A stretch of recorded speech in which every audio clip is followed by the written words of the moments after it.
Welcome to the Working Well podcast. I'm Tim Boris, CEO of Fresh Wellness Group. This show explores the diverse aspects of workplace health and personal performance. On the Working Well podcast, we dive into the foundations of what makes wellness work in workplaces around the world. We connect with corporate leaders, executives, and industry experts who are helping make life more awesome at work and home. Join us to learn workplace wellness best practices, personal performance tips, and access resources to jumpstart your personal and corporate programs. Jim is the Chief Operations Officer and Senior Consultant at Care Benefit Solutions. He is accountable for the execution and delivery of Care's brokering and consulting functions. Jim and his team specialize in providing customized group insurance and retirement solutions for companies that want to optimize the cost-benefit ratio of their employee benefits plans. His double Bachelor of Science degrees from the University of Calgary in actuarial science and pure mathematics help him uncover new opportunity and value for his clients. Jim also has an amazing story of his own health, fitness, and wellness journey and how it positively transformed his life. Welcome to the show, Jim. It's so good to see you. And before we jump in, it's amazing you're looking great. I want to say to everyone out there, Jim was a client with Fresh on the fitness side of our business, and what the experiences he's going to tell you about really had a positive impact on the corporate side of the business as well. So Jim, tell us a little bit about your story and when you came, how many years ago now was it that you came to see us? Where were you at that point? Thanks, Tim. Yeah, appreciate it. So I would say it was really quite a journey. When it started with Fresh was, I would say July, August of 2017. So it's been 3.5, 4 years now since we sort of did that first connection and had our fact-finding mission where we talked about where I am, where I was starting, where I was going, all those kind of things. I'll say that my own personal fitness journey and the thing that I've been supported with from all my family's friends, but Fresh as well, especially from the fitness and nutrition side, started probably in early 2017. At that point, I was extremely overweight. I weighed about 450 pounds at that time, which, I'm a tall guy. I'm 6'6", so pretty big frame, but not healthy at all. I was having so many problems with my health where, I felt weak and sick and lethargic all the time, had a hard time focusing, felt unmotivated, realized I needed a change in my life, started, a very aggressive weight loss plan. After about 6 months of some success on my own, I wanted to leverage some experts. And that's when I came to Fresh and, we connected on the fitness and the nutrition side, which I think is so, so important. Since then, I am down around 200 pounds. The pandemic being what it is, a little bit up, a little bit down. It's something that it's an ongoing work in progress. And I think that's something that we've been talking about a lot since, my time working with you and everything we've been doing since with both fitness and nutrition, that it's not a one and done thing. It's every single day you have to think about it. You have to make it a part of your routine. Absolutely. And you brought up a great point that the pandemic's changed a lot of things for most people, I would say. Mm-hmm. One question I ask everyone is, tell me a bit about how the pandemic has been positive for you. Yeah, that's a great question. I would say the positive of the pandemic for me has really been having to branch out from what I was doing before. In terms of my personal fitness, I was religiously going to the gym every morning. First thing I would do, wake up, quick stretch, head down to the gym, lift weights, a little cardio, whatever I was doing that day. And then I would shower, get to work. And it was just a part of my day. And when the gyms closed, it was such a mix-up for me. What am I going to do? This has become such a key part of my routine. I have to make all these changes. I have to find different things to do, calisthenics, some running, outdoor activities, biking, whatever it is. But I realized that I was really in a rut, and having that change up actually gave me a big impetus to start thinking, well, how else can I support my fitness and my health? And just the movement exercises and, gaining flexibility over and above just, the regular weightlifting cardio routine that I was on for years. I would say 2.5 years at that point. Excellent. And you were someone who was going and you'd made that change in your Mm-hmm. life and you'd seen tremendous benefits. 200 pounds down is amazing. And that's more than most people weigh. So Yeah, I lost a whole person. you're just about half the man you used to be, right? Yep, exactly. But so much more. Tell me a little bit more about how you felt the impact about that, because people listening are corporate executives, corporate leaders who are thinking about their own personal health and well-being, but tie it back to how it impacted your ability to work in the past and now. Oh yeah, absolutely. And I mean, if you think about how I look and felt, I mean, it was day and night, the before and after, certainly. But then you think about, well, how do you feel and how does your day-to-day activities change? It was also day and night that, my days used to be structured around, well, I would wake up feeling pretty crappy. I would put in the minimum effort that I could and sort of, get what I had to do. I would come home and I would struggle. After that health change, after I started to take care of what I was doing to my body, the benefits you get for your mind, I would say, are vastly outpacing the actual physical benefits that you get. That, of course, it's awesome to work out and get the fresh air and, feel healthy and, have a long, healthy life. But the ways that I gained mental clarity, the focus that I gained, the stamina, not just when I'm talking about, I can go for another 30 minutes on the elliptical. I'm talking, hey, I've got a problem in front of me. I am excited now to tackle it because I have all this energy and I want to direct it at solving problems, getting things back to my client, making, really creative, cool things where you realize that when you're in that sort of mind fog area where your physical health is really struggling, it really pulls you down mentally. And the depression, anxiety, something that I talk to my clients about all the time, the mental health pandemic that is COVID-19 over and above the physical health pandemic, it's had so many impacts and so many things have changed. But at the same time, you're still the same person, right? You still have all these challenges. You have tools that you can use. And how do you change what you're doing to make your life better is the thing that I'm always asking myself. And then how can I give that back to my clients too? And I think that's really why we connected and why I've been talking to Fresh Again for the personal fitness side, as well as the sort of corporate wellness. Absolutely. And you said hit the nail on the head when you said you had to transition. The gym's closed. Personally, you had to adapt. Yep. Companies have had to go through the same thing too. And those employees who had the support, the tools, the skills, the knowledge, and were able to adapt quicker, those companies are far ahead right now compared to the ones that struggled and have struggled over the last year. And we've seen that so many industries have been upended, so many businesses have had to redefine and recreate what they actually do and how they do it. And the companies that have the energy to tackle those problems, or the employees at those companies that have the energy to tackle those problems, are those that are able to provide the solutions. And it doesn't have to be always on the executives if we have a system in place. And you come at it from a unique perspective in the sense that you've had the personal experience of going through that, but then that's also your business. You're in the benefits side. You're providing access to resources and tools for companies that are able to help their employees on that. So talk a little bit about that. What solutions are you putting in place now that maybe weren't as popular or didn't even exist prior to the pandemic?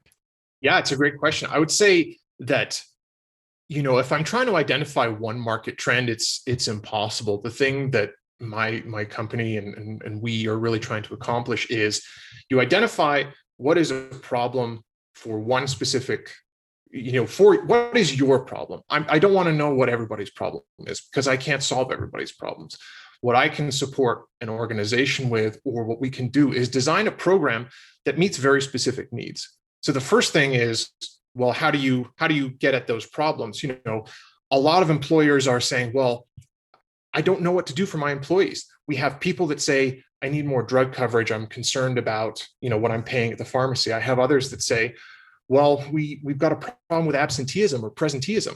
How do we reduce that? So every program has to be designed relative to that problem, relative specific to exactly what you have to, an end goal in mind, whether that's, hey, we have disability is on the rise. People are really demotivated. They are so sick of the work at home. They're feeling isolated.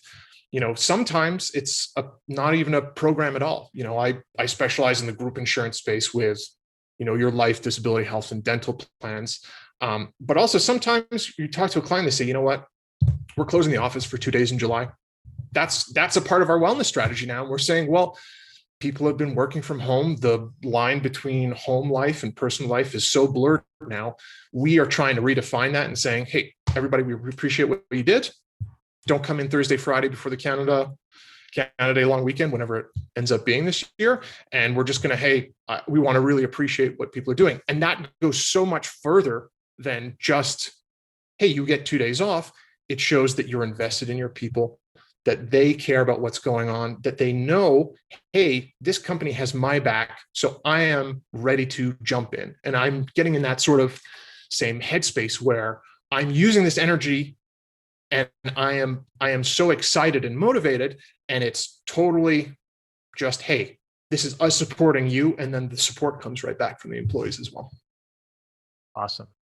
And how much of that comes back to the culture of an organization? It's almost this catch-22 in the sense is companies say, well, you have to have a great culture to be able to think that way. Yeah. And are there ways that you're able to help companies that maybe haven't been doing as much of this in the past?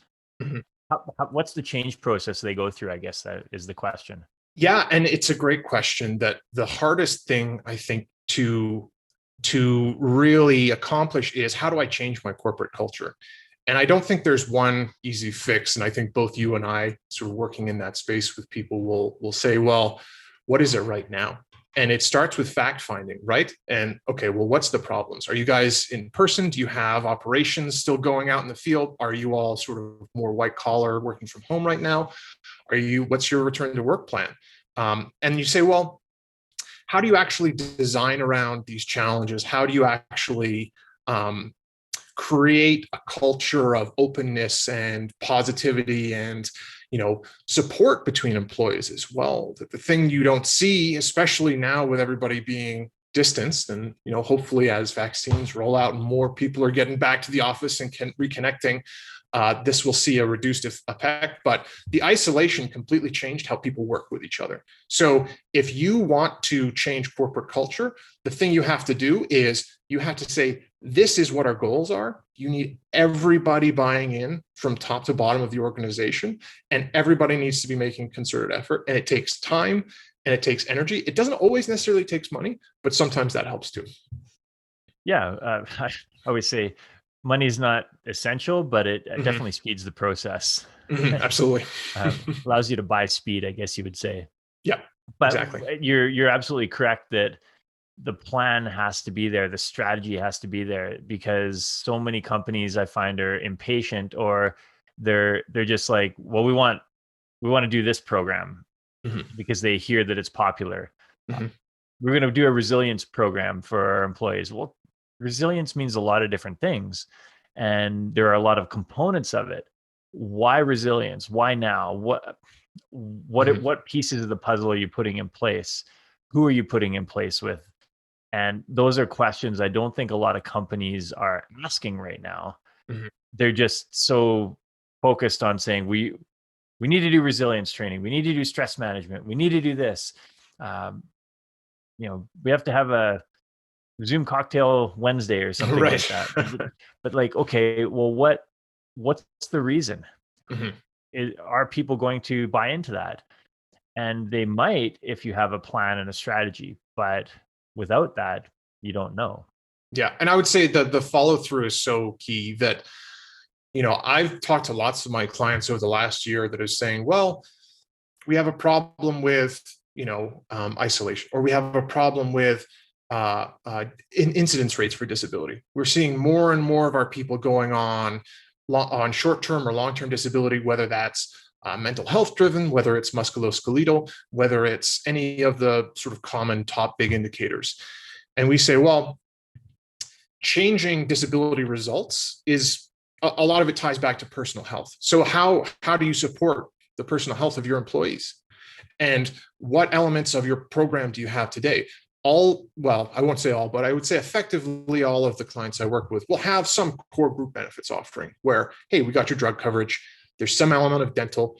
There is some element of disability and life coverage. And you say, well, that's a sponsorship that our company makes in your health and the health of your family, which is awesome. And that's really important. But then you say, well, where are you weak and where are you strong? Until you say, well, I'm hearing feedback from staff that are saying, hey, I am really, really struggling with workloads, whether it's increased or not, it's because I feel I don't have support. And you're saying, well, now maybe we can identify, hey, maybe it's a campaign, maybe it's talking to each other, maybe it's assigning some sort of mental health resource or mental health partner in an organization to say, let's just talk to each other, right? There's so many different things that you can do. There's so many different ways that you can approach these problems.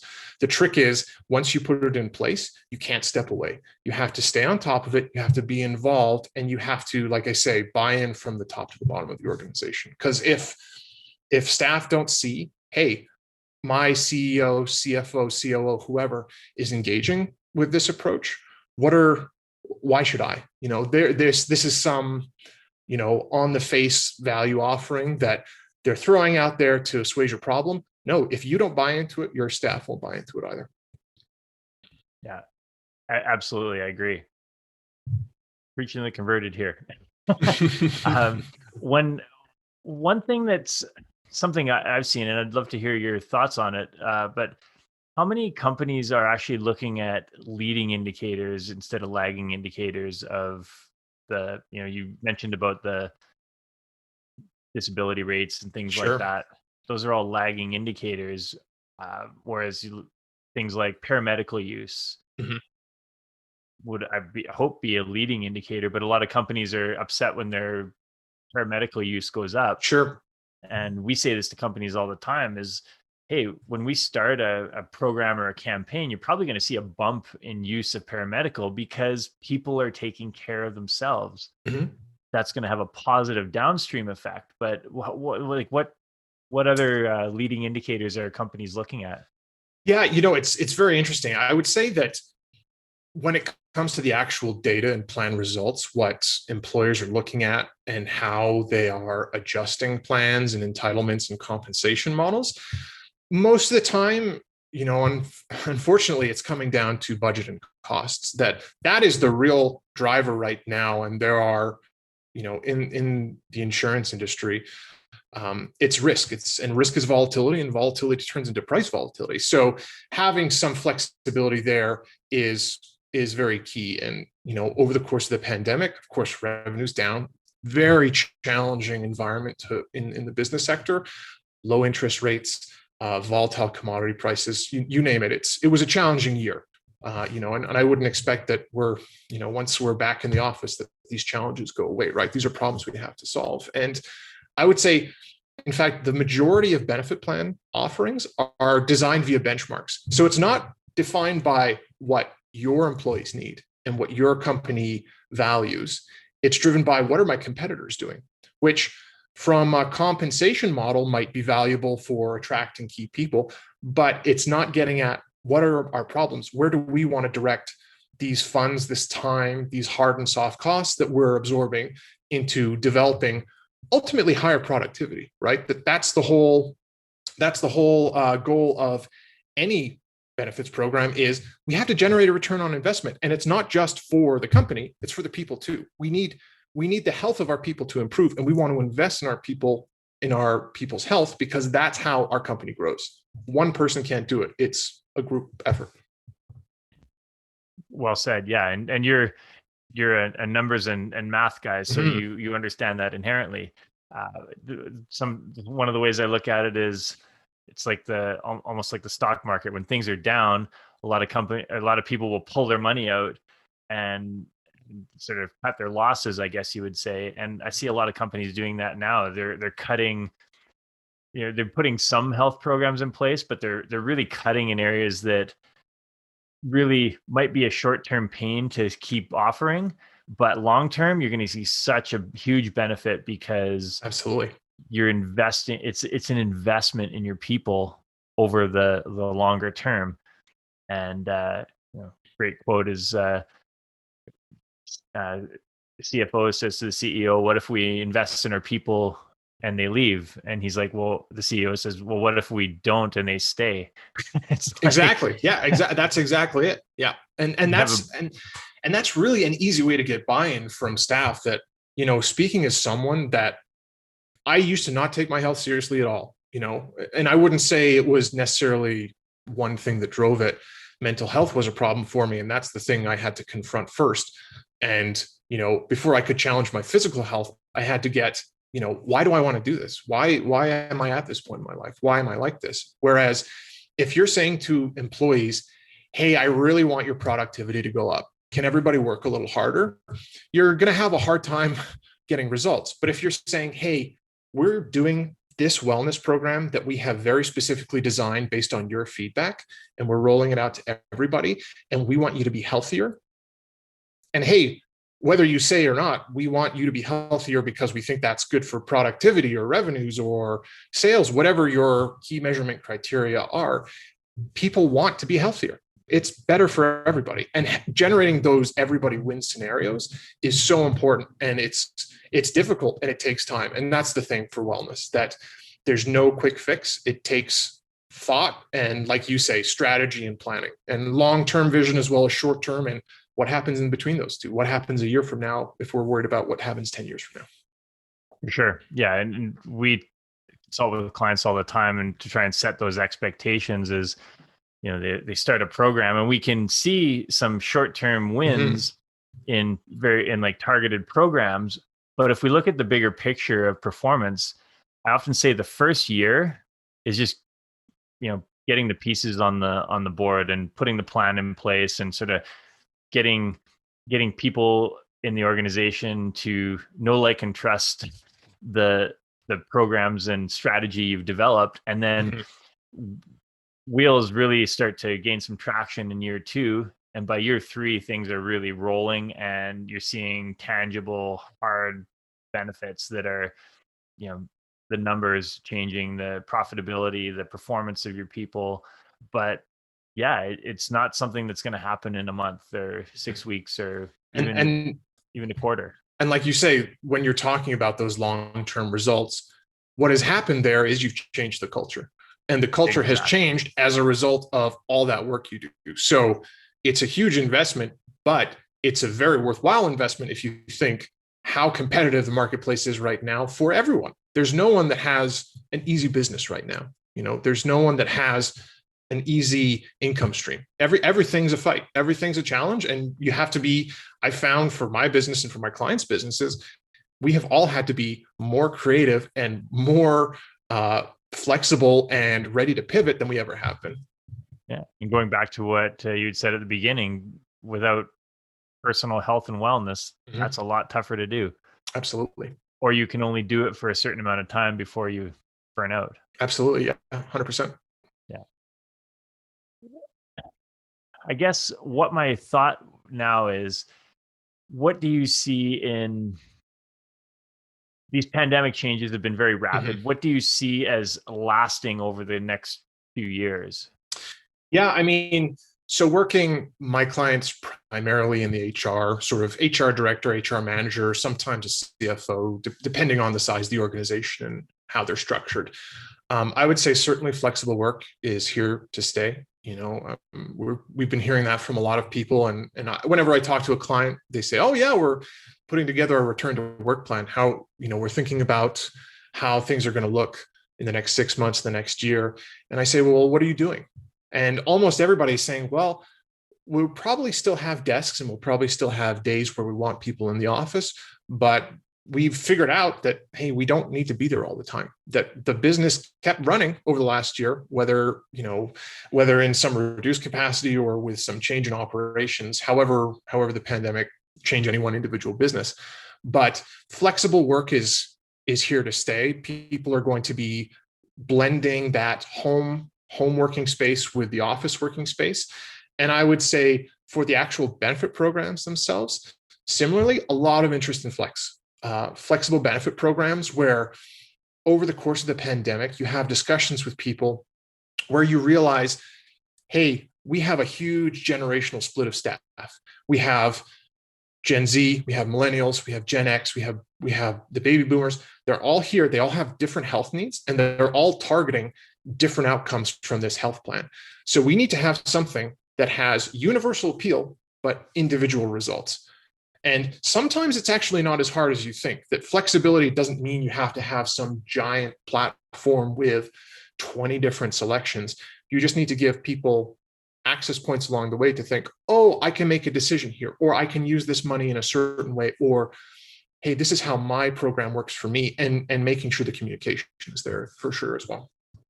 Yeah, and that's a great point. I think, well, I've talked about it on other podcasts as well, is that one of the key challenges companies face is this plain vanilla offering that is trying to appeal to everyone. And the Gen Z and the baby boomer they have different needs. So if you try and make it generic, it doesn't attract anyone. Absolutely. And that's where that strategy comes in, is companies need to understand, hey, if I've got more of a pain point in this area, I'm going to focus more resources on that. Absolutely. And that's okay. As long as it's communicated to people, it works fine. And that's just part of business and strategy. But Absolutely. I don't think that conversation is happening as much. Yeah. And I think, when it was interesting when we were bringing it back to my personal health a little bit, I sort of hit this plateau, and I thought I had learned all these great tools from, my coaching from you and from other members at Fresh. And I said, okay, I'm going to take it on my own from this point. I'm going to build my own workouts. I'm going to keep my own routines. And when the pandemic hit, at that point, I was actually thinking about, oh, maybe I'll get some more training because I want to take it to the next level. I want to get into more challenges. I want to push myself. The gym's closed. We got a mix up. And so I sort of spent the last year on my own trying to do what I could. What I found was I spent the entire last year injured. I ended up putting on weight that I didn't intend to. I ended up losing muscle mass in places where I was really trying to avoid that. And it had some, my self-worth, my self-image suffered as a result of that. And I realized there wasn't any reason I could have engaged for that support and training. During the pandemic, it's just because it felt so different, it didn't feel like I was getting the same thing. But you realize that, hey, the way that we work with each other, the way that we communicate, the way that we're, our health has sort of developed relative to our new challenges, we're all still people. It's all the same stuff. You still need to think about how your personal health works and bring it back to a company. If you are a leader in an organization and you need to drive results and you need to, you have very aggressive targets, whatever it is, if you don't have people that are super motivated, excited to be there, lots of energy, that have that fresh, clear mind for creativity and sort of that exciting, dynamic workspace, you're going to be really challenged to get really good results because your people drive results. It's not one person, it's a whole business. And you've alluded to it a little bit already, but the companies that are successful at making that transition and not going into bunker mode and just closing off. Sure. What's the difference between the companies that succeed and those that struggle? I would say the big difference is, and I'll say all my clients have made out really well throughout the pandemic, lots of great successes. The ones that sort of are a little bit more worried about, hey, cost containment and cutting, and we need to worry about the dollars, that's coming a lot of the time from just the structure of the pandemic or, the industry specific. I would say the biggest success indicator is actually coming from how often you're talking to your people and how often are you having these conversations. I would say most of the major projects that we kick off, whether it's a redesign, of an existing program, whether it's a market test of, an entire retirement and benefits solution, however you're measuring your total compensation. If you're staying in touch with your people managers, if you're staying in touch with the actual individuals that are driving your business results, you're going to have a much better opportunity of keeping that dynamism and being able to pivot when you have to. That, hey, once you come out of that first year and you say, nobody's using our spending account credits. Everybody, the paramedicals were closed for a lot of last year or limited capacity. So we just didn't see that money get used. So we've got this pot of money sitting here. What are we going to do with it? Well, there's 100 different things you can do with it, but whatever you want to do with it is secondary with what your staff wants. And that's the thing that I keep bringing it back to is if you don't know the health needs of your employees and their families, because that's a big indicator for wellness as well, is the health of your spouse, the health of your children, any challenges they face. And then the challenges faced by working from home, or, hey, how do I allocate my time between business and, if you have kids right now dealing with the homeschooling and all the other different challenges that have been thrown at you. If you're hearing from your people, I cannot do 9 to 5 every day. I have to keep taking breaks. I have to keep figuring out how I'm going to get the lesson moved along on the, for my son. I have to take care of an elderly parent who is living with me because of the pandemic now, and figuring out, well, what you didn't really need was another benefit or spending account. You need to adjust your flexible credit out, or you need to adjust your flexible working allocation. So, hey, we need 40 hours from you this week. When do you have to do it? Do it when you have to, and set the expectation that this is what we're looking for. This is the expectation, but we are supporting you with what your life demands, and having the overall total compensation structure, whether it's a benefits plan or not, adjust to meet that appropriately. I love that. Yeah. And a lot of companies think of this term wellness is, it's called the industry that we're both in, but sure. But wellness is so multifaceted, and most companies just think of wellness as this like, oh, okay, I've done it. Check off the box. I've got my benefits plan. I've got this. We have resources. But yeah, are people using them? Mm-hmm. And are they flexible enough to meet the needs? And is the company looking at all the things that can impact wellness? And communication's a huge one of them. Mm-hmm. The understanding what your teams are going through, that boomer compared to the Gen Z versus the millennial and the Gen X they're experiencing the pandemic in a different way. And that is having a massive impact on their health, well-being, and performance. Absolutely. When we can understand that, leaders in the organization can understand that and are able to take that information back to their leadership and say, hey, here are some changes we need to make.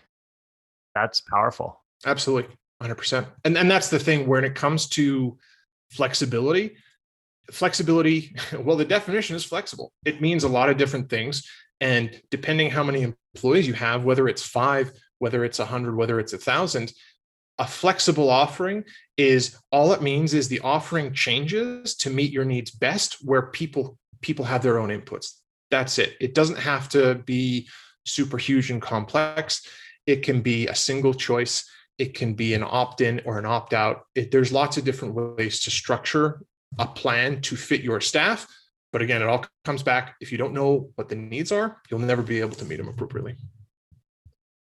Awesome. Yeah, well said. And the different, are there new options being offered right now on the benefits wellness side? Yeah, I would say it's actually a very dynamic, interesting time to be working in the benefits consulting space. That we have seen an explosion of vendors in the last couple of years for really coming out for market niche specialty providers. There are providers out there that will specifically help you with sleep, just sleep. If you have people struggling with sleep, there are, the telemedicine boom, I would say the virtual access to doctors and nurse practitioners started a few years ago, but as the pandemic started and as doctors' clinics closed, doors closed, suddenly there was interest everywhere. And actually now the majority, well, maybe not the majority, a good portion of the insurers, of Canadian insurers, will mandate telemedicine as a part of your plan. They'll say, hey, under a certain size threshold, you have telemedicine now. It's a part of our platform. We bought someone or we have a partnership and we have this great rate and now you get it too. So I would say that the technology is always developing and the niche offerings are really very interesting. That, if there's a specific problem, and I mean really, really specific, whether it's, hey, we are concerned about, the cancer outcomes for our people, there's a benefit for that. There's so many different things out there, whereas, hey, it comes back to what is the problem, what is the solution. It takes time to connect those two at this point. It really does, because there are so many vendors out there. There is so much entrepreneurism, I would say, or in the overall health and wellness space, that it's all the time. Calgary example, Headversity. Yeah. Really awesome. Calgary founded. And really being rolled out in a lot of different workplaces right now. And that's all about just developing mental resiliency and sort of that meditative, sort of mentally stronger mindset is how I typically explain it to my clients. So talk to me a little bit about that. You're exactly right. There are so many niche providers. Mm-hmm. Two questions. First, how does a company choose, mm-hmm. and how do they know what's good, what's not? Mm-hmm. And the second part of that is, what's the feedback from employees on, another app? Oh. Absolutely. And I would say that those are two things that are, it's going to vary so much based on the industry. If you're talking to someone that's working, let's say heavy industry, a steel mill, whatever their health challenges are relative to an accounting firm, they might end up being overlapping in the way that, hey, people are really insecure. They're having a hard time with mental resilience. The blending of home life and work life has been a real struggle. The way that you choose between programs, I think, is based on, well, certainly cost, in the nature of the market. Cost is always going to be a consideration. And these are typically provided on subscription models. So you're paying a flat dollar charge per employee per month, depending on the vendor and the solution. How do you compare and figure out the best fit? That really comes down to these vendors having, really succinct, good pitches. That, recently I put together some material, some considerations for a client who said, we want to expand our mental health offering. We're concerned about what we're supporting our staff with mental health. And we say, well, here's 5 options. I'm not saying I want you to choose from these. I want you to sort of sit here as I talk you through them and how it all works. And then I want you to tell me, what is your impression of that product and how do you think your people would take to it? Because the second point you mentioned is absolutely correct, that, hey, you can buy the best wellness app out there. You can spend a ton of money on it. You could get a developer to make your own. You can have all these things you put into it. But if people think, I'm good on apps, I'm sick of going on my phone and typing something in that reminds me to stand up and go for a walk, or that tells me, hey, do a little meditation, well, then it's not going to be effective, right? It's about figuring out the right path to get people to actually engage.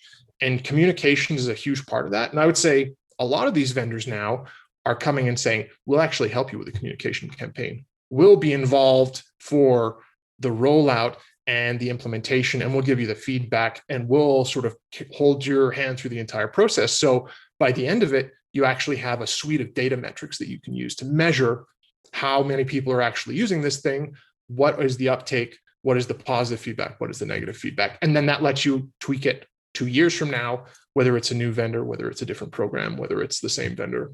It's all variable and flexible. Yeah, and that again comes back to culture, mm-hmm. the change it takes. If I've seen so many organizations that have all the pieces in place, but zero or very low utilization rates, because the communication's not there. It's not part of the company culture that this is okay to use, or it's not part of the company culture that they promote that use. And hey, take care of yourself. In meetings, when little info sessions around that, all these little pieces of the puzzle for the rollout and the continued reminders. Because think of the employee onboarding plan or package that you get at a company. It's this like stack of folder of information, or now it's a PDF probably that gets sent out, and access to a internal drive somewhere where it's like, hey, here's your benefits plan information, here's all the stuff you get, here's your RSP info, here's this, here's that, here you have access to best doctors, and you have this and this app and adversity and all the different things that are out there. And then people are like, and I'm trying to learn my new job. Exactly. And it's just, well, you know what? I'm going to take this stack of papers, I'm going to put it over here. And when I have a health problem, I'll pick it up and read through. But until then, I'm just not going to use it. Whereas the message that we want our clients to say is, here's your benefits package. It's awesome. It is going to help you with so many things. We really want you to use it to support your health and to feel dynamically like this is here to support you. And then you don't realize, well, maybe you're spending $1,000 on chiropractic and massage claims, but that person now is not going on disability 3 years from now. The return on investment, hard to measure, but it certainly exists. And you see, hey, whenever I see a client that has had a jump in psychology claims, whether it's social work, therapy, psychotherapy, counseling, ICBT, whatever it is, whenever I see that number go up, I say, that's exactly what we want. We always want to see that number going up because we want as many people engaging with their regular mental health and wellness as they absolutely can. Yeah. Well, and going back again to your mathematics degree and actuarial science, it's like your numbers driven. So what types of numbers should companies be following and looking at? Yeah. And I would say that really the goal is going to be relative to the size of your organization, certainly. So how much of your overall spend is on benefits. Typically, you're going to have your health and dental plan will usually run you between 50 to 70% of your benefits cost, depending on what you have in there and what is. I would say the thing that you really want to see is high repeated incidents on anything to do with mental health. So whether that's your employee family assistance program for short-term counseling, whether that's your specific psychology claims under an extended health benefit, or whether it's through sort of a specialty out of your traditional scope provider, you just want to see people going back year in, year in, year. That a one-time spike is good, and maybe you sent out, a quick announcement to staff and said, hey, make sure you're supporting yourself. These are the tools we have. This is the toolbox. Use it. Please use it. If you're not having that message repeated at your supervisor manager level saying, guys, we mention this all the time. Take care of yourself. That is the most important thing, and take care of your mental health, because it's not something you can measure with numbers like I can with my personal health when it comes to, I love my spreadsheets for weight and body fat percentages and how hydrated am I doing? And, am I getting the right, what of my macronutrient mix in one day? That if I had those metrics for my brain, I would love to look at them all the time, and I'd be looking at every single day, but I can't. I have to measure it myself, and I have to say, hey, what we want is repeated use of these services. And that's what's going to drive the long-term return on investment for these wellness programs. Is you're going to have less disabilities. You're going to have less stress leaves. You're going to have more incentive for people to join your organization, because all of your really healthy, happy people are going to tell people, I work for this awesome company. They have this amazing package. I've never felt so healthy, so engaged, so excited to come to work every day. And I know that I've got a team behind me that has my back every step of the way. And that's the sort of unseen thing, that reducing turnover, such a huge expense, that if you save 1 out of every 100 people of your company from turning over a year, you've actually made a gigantic retention bonus for yourself, because you don't have to worry about how much does the hiring process cost? How much does the training process cost? How much does the sort of damage control cost if it leaves in a key position, and now you're worried about a part of your business being impacted. That, hey, if you're focusing on keeping everybody healthy and happy, they're going to stay. Yeah, excellent. And that's like you nailed it there with the missing piece is the connection between, I call it the transmission. You've got of the business is you've got the engine that's driving and the wheels that are supposed to take you somewhere, but something has to connect those two. And people have the benefits plan and their people, but nothing to connect the benefits plan and the people. So the people are using it. So yeah, like you said, you want to see those spikes in usage when a message goes out, which when the message goes out from a communication standpoint, what's the message saying? If it's just one line with a hyperlink at the end Sure. of a 5-page email, it's not going to get there. But what unique and creative ways are companies using to get the information out there and to make it engaging? One conversation I've had lots with people is the dull, boring nature of most of the resources that are available on health and wellness. And people are they're just not interested in reading it, or because it's some pamphlet on it's not used to be the food pyramid. It's not the food pyramid anymore, but like, Right. healthy eating and nutrition that I learned in high school. Yeah. It's not interesting to me. Or, oh, you should exercise more. Duh. Of course. Yeah. Like, tell me something I don't know. Sure. But what's engaging about it? How is that boomer to the Gen Zer? How are you connecting it to them? What campaigns are you rolling out? That's the missing piece for, I'd say, the majority of companies that we see. And I don't know what you'd say on that. Yeah, I would say absolutely. And I mean, a lot of it does come down to how much time does your team have to spend on these things. And we mentioned, hey, it's awesome to have this. You get an awesome return on an investment when you invest in wellness. The challenge is, well, how do you find the time and how do you have your leaders support this thing? So I would say, just like there's all these different generations of people that you have working, you also have all these different kinds of preferences for how information is received. So I would say, is an email good? Sure. Is a pamphlet sent to people's homes good? Sure. Is a webinar good? Sure. Is a little pre-recorded video good? Sure. What's best is all of them. Because in that case, what you don't know is how are people going to react to this message? I personally, like you mentioned, I'm sort of a very technical numbers guy. I get very much into, I would say the number one thing I'm dealing with from day to day is, the numbers, the rates, the costs, the expenses. So I will typically prefer an email myself. But, when we launch these things out, what we find is if we're doing a total communications campaign where, hey, here's an email, and also we have flyers going to people's homes. So the email is directed at the employees. The flyers are effectively directed at the employees' families. So everybody in a family unit is there. Someone might read their email and they might not say to your partner or kids, hey, guys, we have this offering. We'll run a Q&A, a webinar where people can jump on. Hopefully we can get back to doing that in person sometime soon. I always love those sort of direct to staff meetings because you get so much more out of them.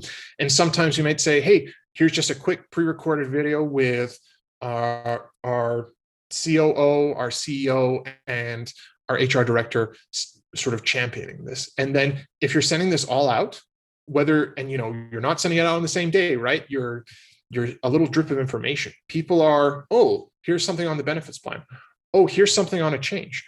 Oh, here's something that was sent to my home. Okay, I'm going to take a step back. I'm going to look at this. Oh, there's a webinar. Awesome. I have questions now, and I'm going to go and be involved with it. It comes back to time and sort of energy expended on how these changes want to go, that bring it back to culture. If you want to have that follow through, you need to be the one following through, and I need to be the one following through with you as my clients. That if you want benefits to be out of sight and out of mind, that's what some employers like to do. We have a benefits plan, we offer it. That is a part of our core offering, but we're not spending a ton of time on it because it's just a pillar for us. Whereas some companies will say, let's design this thing. let's have a 3-month campaign for communications, and then let's follow it up with a check-in 6 months from now. And it's just about, how are you going to structure that? When do you have downtime, and when are your people going to have time to listen? There's no point doing that at your absolute busiest point of the year. Absolutely. Yeah. And the small to mid-sized companies that may not have dedicated people to roll that out, that's a huge issue. And I think a lot of the reasons that balls get dropped on these types of rollouts is that, hey, we've got it in place and our HR person is trying to, run it off the side of their desk, and they're doing the best job they can, and they might be passionate about it, but there's only so many hours in the day, and they have a real job to do as well. Sure. And that's where companies like yours are. It's companies use subcontractors all the time. It's like, man, we're coming in to help roll something out, and we're going to structure it to your needs as an organization, but let us do the heavy lifting.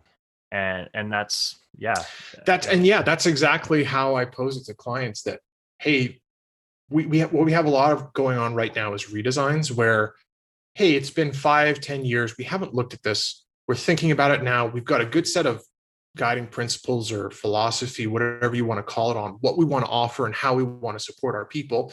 We just don't know how to get there. And I say, awesome, let's jump in. Let me help make you a strategy and a plan, and we can think about how this is going to look over the next year.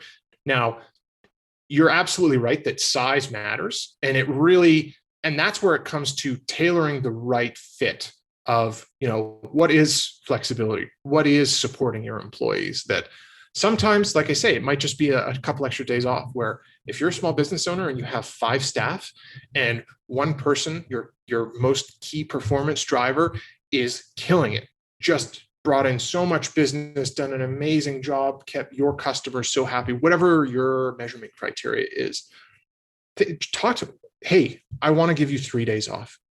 Thank you so much for what you've done. I really want to recognize you. Sometimes just having that talk goes so much farther than, hey, here's a check or whatever it is, and maybe sometimes the check is what they want. Who knows? But the size and scope matters, and you can design anything you want. The idea that you have to be constrained by what your competitors do, it's just not the case. You are the one that defines how you reward your people, and the total compensation, what we'll call the rewards that you give your staff for their performance, it has to reflect results, and it has to drive them to feel excited to work as well. Because that's the thing that we're running into with depression and anxiety in the market, just from the pandemic, from this last year of being stuck inside, is how do you motivate people? It's really hard. And benefits are absolutely a part of that, and culture is a part of that, and your reward structure is a part of that, but it all has to tie together. It has to be comprehensive, and it has to be overlapping in strategy. Awesome. And I think that was just, that last phrase was a pretty good summary of, the checklist for what companies need to do to be successful in their business, but also from a wellness standpoint.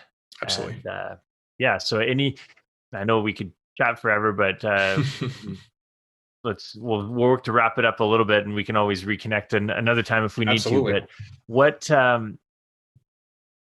any extra stuff that you feel hasn't been covered that you want to make sure that, hey, companies need to understand this, and this is something that's extremely valuable that you've seen with your clients? I would say, I know I've mentioned a few times, but if I'm doing I'm doing a very comprehensive piece of work for a client, whether it's related to an existing plan or a new one, I'm always going to suggest, hey, it starts with a survey. And the reason it starts with a survey is you need data. That a lot of employers and a lot of executives and HR directors think, oh, we know what our problem is. Sometimes you do an employee survey and people will give you feedback that, I love our plan. Our plan is awesome. It has all these features that I really, really like. And I was just about to say, here are all the things we can change for you. Here's all the things we can do differently. And then you pump the brakes and say, this is actually not needed at all. So I would say it always has to start with data. However you get that feedback, whether it's me supporting you with an explicit survey for your staff, whether it's you just talking to your people leaders, whether it's supervisors bringing you problems, collect the data. It's so valuable. It's so important. And if you have that tool in your toolbox, you can solve any problem that's coming at you, especially when it comes to benefits and rewards. Awesome. I'm not even a numbers guy, and I see the value in surveys. That's awesome. And any other questions you have or things you want to chat about before we wrap up? I will have to do another one of these. I have there are some things that I've been wanting to ask from a perspective of things that I see in the market, things that I'd love to get your opinion, not just as a wellness coordinator, but sort of as a fitness guru, what I'll call, or a coach, in that, how do these things that I will sometimes suggest someone adds to a benefit plan, how do you as an outsider independent think about them? For example, weight loss drugs. Is that something that is, do you think, positive on the whole for a benefit plan to have, hey, we're actually going to support you with drugs that help your body to not absorb fat and you're on a scheduled regimen? Or is that something that you concern about from actual health well-being? Is that suggesting, hey, solve this problem with drugs? Yeah. So from a couple different perspectives. First, I'm not a doctor. Sure.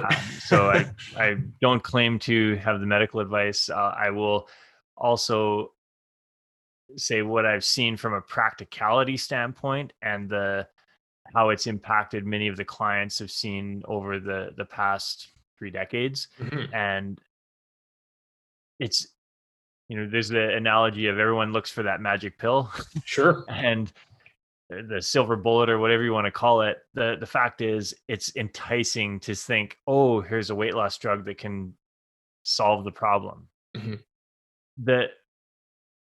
And you know this more than anyone, being overweight or obese is rarely about fitness and nutrition. It's about mindset and habits and the tools and strategies and how we put those things in place. Every single person out there who's overweight or obese knows that healthier food and regular exercise will benefit them. They're just not putting those pieces in place consistently enough to see the change.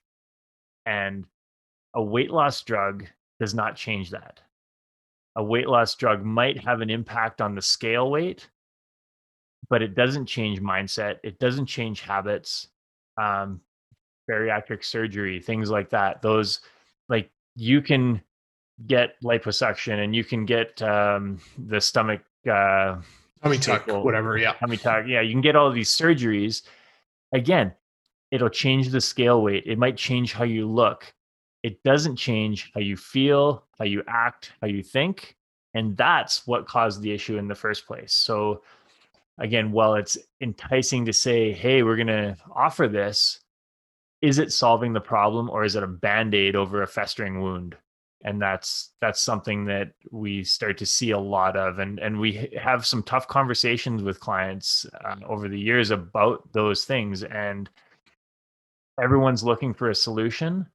And sometimes it's hard to step back and look and say, you know what? Mindset, or how we think about ourselves, how we think about the daily actions that we know we need to do to make it happen are really important. And that's why at Fresh we have our 4 pillars of performance: mindset, habits, movement, fuel, in that order. And notice how movement and fuel are 3 and 4. Exactly. Because when you have a positive, proactive, growth-oriented mindset, you've got strong goals, beliefs, values in who you are as a person, and you have a good success habits in place, fitness and nutrition become much, much easier. And you actually enjoy doing it. You'll flock to it because you've shifted your perspective on the situation. And that's something that's critically important for companies to think about, because we just have to look at the numbers. More than 2 out of every 3 people in the industrialized world are overweight or obese.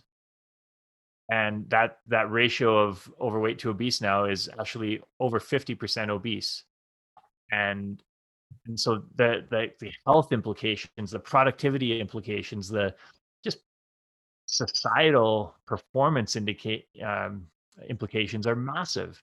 And companies, a lot of companies think it doesn't apply to them. And I'm just look at the numbers. This is society. It's not, company A, company B, company C.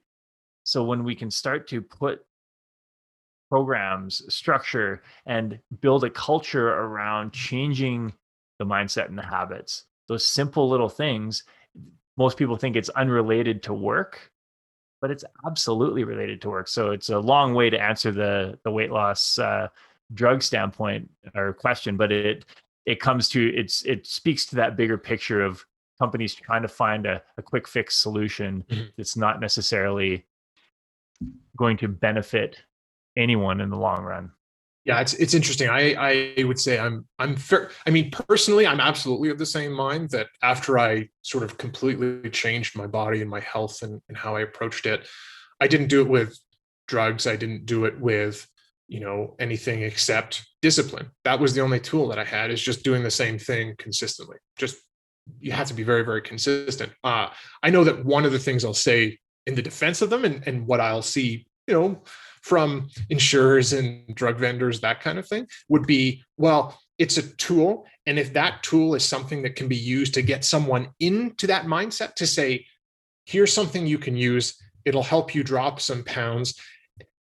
It's all about messaging, right? And that, hey, if you're going to use that, how can we help you with the momentum to say, don't just do the weight loss drug, talk to a trainer or a coach, use our mental services. Our EFAP program has dietitian nutritional counseling in it included. Use all the tools. So it's one of the things where I'll see there's always interest in it. I will mention, realistically adding the cost to a plan is not high. Very minor to add weight loss drugs. No, people don't by and large use them that often. But again, it's about communications and how it's all positioned. And you make the point perfectly, in the sense that if it's a tool as part of a bigger picture plan, yeah, sure, there's a valid option for that. I would be curious to know how many of the people using those are using it as part of a bigger picture plan, and if they're messaging around, this is step 1 of 10, and we're going to use this as a catalyst to get the process moving. Okay.